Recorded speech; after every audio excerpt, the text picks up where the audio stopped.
ओम श्री गुरुवे नमः। ओम श्री गणेशाय नमः।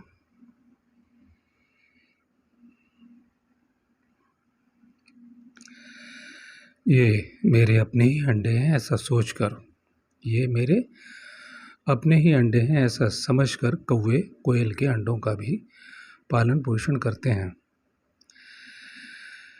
फिर आप सर्वज्ञ होकर अपने से ही उत्पन्न हुए ऐसे सुयोग्य पुत्र का सम्मान क्यों नहीं करते? ये शकुंतला कह रही है। पिछले प्रसंग की कथा चल रही है।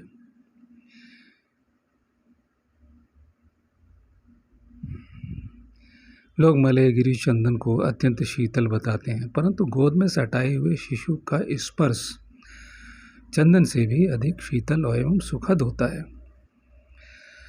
अपने शिशु पुत्र को हृदय से लगा लेने पर उसका स्पर्श जितना सुखदायक जान पड़ता है, वैसा सुखद स्पर्श न तो कोमल वस्त्रों का है, न रमणीय सुंदरियों का है, और न शीतल जल का ही है। ये विचार शकुंतला के हैं। अपने पति राजा दुष्यंत यानी कि चक्रवर्ती सम्राट दुष्यंत के दरबार में वो खड़ी हुई है एक अपराधिनी की भांति। और मेरे प्रिय श्रोताओं, ये आज दुष्यंत और शकुंतला की असली प्रेम कथा का 8वां भाग है और असली संपूर्ण महाभारत का आज 39वां भाग है।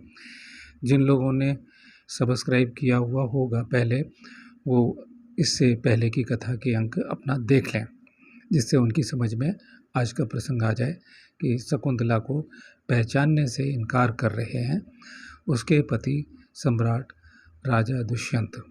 वो अपने पुत्र को लेकर पहुंची हुई है।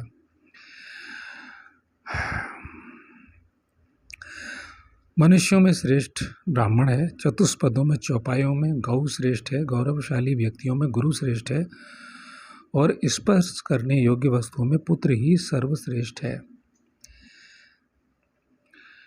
आपका यह पुत्र देखने में कितना प्यारा है। यह आपके अंगों से लिपटकर आपका स्पर्श करे। संसार में पुत्र के स्पर्श से बढ़कर सुखदायक स्पर्श और किसी का नहीं है। शत्रुओं का दमन करने वाले सम्राट, मैंने पूरे 3 वर्षों तक अपने गर्भ में धारण करने के पश्चात आपके इस पुत्र को जन्म दिया है। देखिए, आपने 9 महीने, 10 महीने, 11 महीने के पुत्र सुने होंगे। 11वें महीने में भी आज के युग में बच्चे होते हैं, लेकिन 3 वर्ष तक वो शकुंतला है, एक दिव्य कन्या थी वो इस धरती पर। आज वो युवा है और बाकी कथा एक बच्चे की माँ है। जो बच्चा इस समय कितनी आयु का है आप देख लें। तो उस समय 3 वर्ष तक धारण करना कोई आश्चर्यजनक बात नहीं, और बलशाली स्त्री थी। यह आपको आपके शोक का विनाश करने वाला होगा। पौरव, पुरु की संतानें हैं ये। इनसे पहले पुरु में, इसलिए पौरव कहा है। पौरव, पहले जब मैं सौर में थी उस समय आकाशवाणी ने मुझसे कहा था कि यह बालक 100 अश्वमेध यज्ञों का अनुष्ठान करने वाला होगा। सौर का मतलब समझ गए होंगे कि जब ये सूतक स्थिति में थी। प्रायः देखा जाता है कि दूसरे गांव की यात्रा करके लौटे हुए मनुष्य घर आने पर बड़े स्नेह से पुत्रों को गोद में उठा लेते हैं और उनके मस्तक सूंघ कर आनंदित होते हैं। पुत्रों के जात कर्म संस्कार के समय वेदज्ञ ब्राह्मण जिस वैदिक मंत्र समुदाय का उच्चारण करते हैं उसे आप भी जानते हैं। उस मंत्र समुदाय का भाव इस प्रकार है: हे बालक, तुम मेरे अंग अंग से प्रकट हुए हो, हृदय से उत्पन्न हुए हो, तुम पुत्र नाम से प्रसिद्ध मेरी आत्मा ही हो, अतः वत्स तुम 100 वर्ष तक जीवित रहो। मेरा जीवन तथा अक्षय संतान परंपरा भी तुम्हारे ही अधीन है, अतः पुत्र तुम अत्यंत सुखी होकर 100 वर्षों तक जीवन को धारण करो। यह बालक आपके अंगों से उत्पन्न हुआ है, मानो एक पुरुष से दूसरा पुरुष प्रकट हुआ है। निर्मल सरोवर दिखाई देने वाले प्रतिबिंब की भांति अपने द्वितीय आत्मा रूप इस पुत्र को देखिए तो सही। जैसे ग्राह्यपत्य अग्नि से आवाहनीय, जैसे गार्हपत्य अग्नि से आवाहनीय अग्नि का प्रणयन प्राकट्य होता है। ग्राह्यपत्य यानी गर्भ में छुपी हुई अग्नि से आवाहनीय अग्नि का, जिस अग्नि का हम आवाहन करते हैं, प्रणयन अर्थात प्राकट्य होता है। उसी प्रकार यह बालक आपसे उत्पन्न हुआ है। मानो आप एक होकर भी अब दो रूपों में प्रकट हो गए हैं। राजन, आज से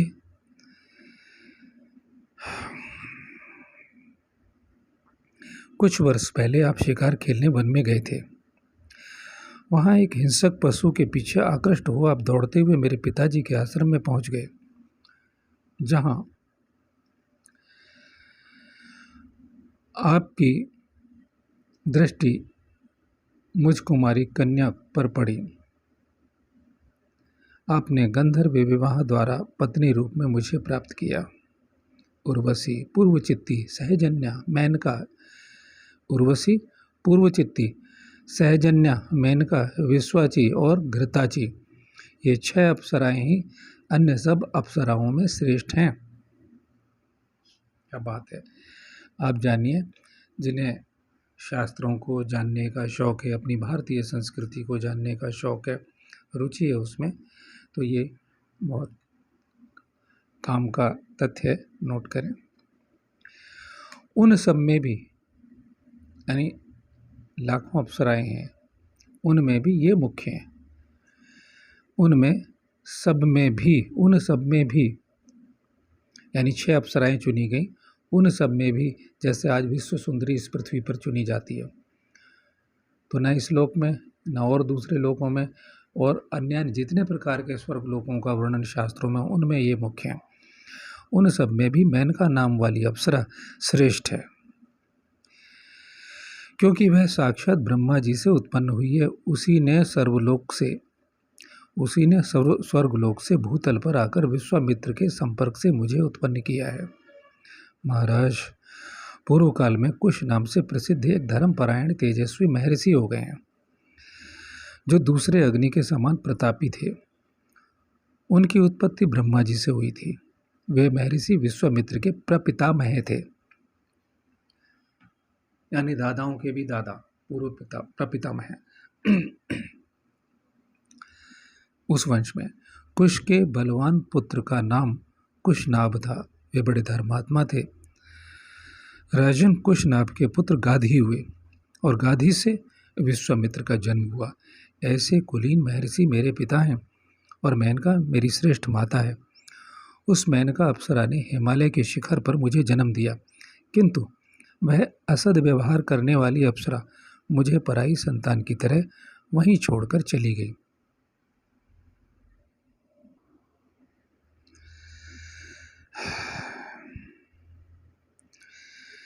वे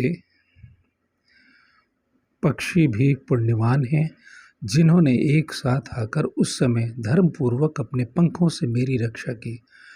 शकुंत पक्षियों ने मेरी रक्षा की, इसलिए मेरा नाम शकुंतला हो गया। तदंतर महात्मा कश्यप नंदन कण्व की दृष्टि मुझ पर पड़ी। वे अग्निहोत्र के लिए जल लाने हेतु उधर गए हुए थे। उन्हें देखकर पक्षियों ने उन दयालु महर्षि को मुझे धरोहर की भांति सौंप दिया। वे मुझे अरणी शमी की भांति अपने आश्रम पर लाए। राजन, महर्षि ने कृपा पूर्वक अपनी पुत्री के समान मेरा पालन पोषण किया। नरेश्वर, इस प्रकार मैं विश्वामित्र मुनि की पुत्री हूँ और महात्मा कण्व ने मुझे पाल पोस कर बड़ा किया है। आपने युवावस्था में मुझे देखा था, निर्जन वन में आश्रम की पर्णकुटी के भीतर सूने स्थान में, जबकि मेरे पिता उपस्थित नहीं थे। आपको याद होगा प्रिय पाठकों, मेरे श्रोताओं, मेरे दर्शकों, की राजा उस समय शकुंतला के अनिद्य रूप यौवन पर, जो धरती पर स्वर्ग में सर्वश्रेष्ठ सुंदरी थी, और राजा उस पे मोहित हो गए। तो किस प्रकार उसे मनाते हैं, किस प्रकार उसे वचन देते हैं और ये वचन देते हैं कि मैं इस लाने के लिए सेना भेजूँगा, और फिर वो नहीं आते हैं। तो ये अपना मिलने जाती है स्वयं। ये कथा आपको याद होगी, नहीं तो मेरे पुराने अंक फिर से बोलता हूँ, देखें। विधाता की प्रेरणा से प्रभावित मुझ कुमारी कन्या को आपने अपने मीठे वचनों द्वारा संतानोत्पादन के निमित्त सहवास के लिए प्रेरित किया। धर्म, अर्थ एवं काम की ओर दृष्टि रखकर मेरे साथ आश्रम में निवास किया। गांधर्व विवाह की विधि से आपने मेरा पाणी ग्रहण किया है। वही आज मैं अपने कुलशील, सत्यवादिता और धर्म को आगे रखकर आपकी शरण में आई हूँ। कितनी दयनीय स्थिति है। भरे दरबार में अपनी सफाई दे रही है, अपने संबंधों को याद दिला रही है। वही मैं आज आपने इसलिए पूर्व काल में वैसी प्रतिज्ञा करके अब उसे असत्य न कीजिए। आप जगत के रक्षक हैं, मेरे प्राणनाथ हैं। मैं सर्वथा निरपराध हूँ और स्वयं आपकी सेवा में उपस्थित हूँ। अतः अपने धर्म को पीछे करके मेरा परित्याग न कीजिए।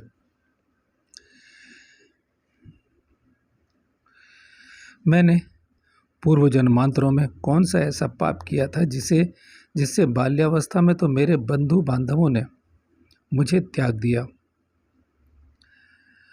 और इस समय आप पति देवता के द्वारा भी मैं त्याग दी गई हूँ। स्वीकार नहीं कर रहे हैं। महाराज, आपके द्वारा स्वेच्छा से त्याग दी जाने पर मैं पुनः अपने आश्रम को लौट जाऊंगी, किंतु अपने इस नन्हे से पुत्र का त्याग आपको नहीं करना चाहिए। दुष्यंत बोले, शकुंतले, मैं तुम्हारे गर्भ से उत्पन्न इस पुत्र को नहीं जानता। सोचिए कितनी छाती फट गई होगी, कल्पना कीजिए। स्त्रियां प्रायः झूठ बोलने वाली होती हैं। तुम्हारी बात पर कौन श्रद्धा करेगा? तुम्हारी माता वैश्या मेनका बड़ी क्रूर हृदय है। बताइए, उसकी माँ को वैश्या कह रहे हैं, जिसने तुम्हें हिमालय के शिखर पर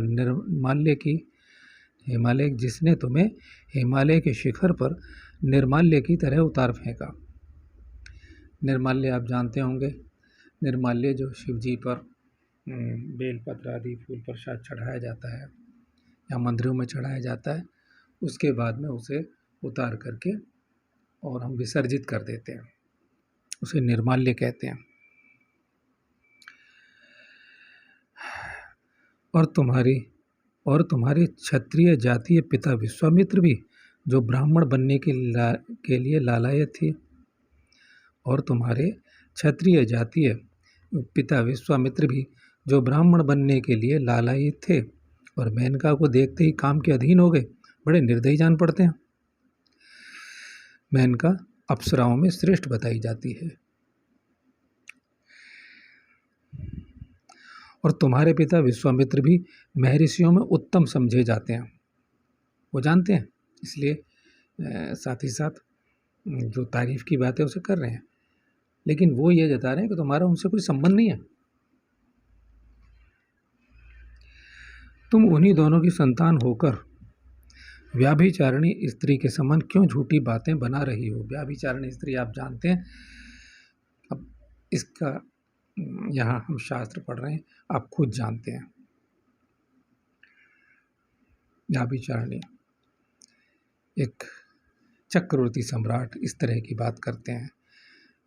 व्याभिचारिणी आप जानते होंगे, चलिए फिर भी बता देता हूँ, जो चरित्रहीन स्त्री हो। तो ये राजा दुष्यंत कह रहे हैं शकुंतला से, तुम्हारी यह बात श्रद्धा करने योग्य नहीं है। इसे कहते समय तुम्हें लज्जा नहीं आती? विशेषतः मेरे समीप ऐसी बातें कहने में तुम्हें संकोच होना चाहिए। दुष्ट तपस्विनी, तुम चली जाओ यहाँ से।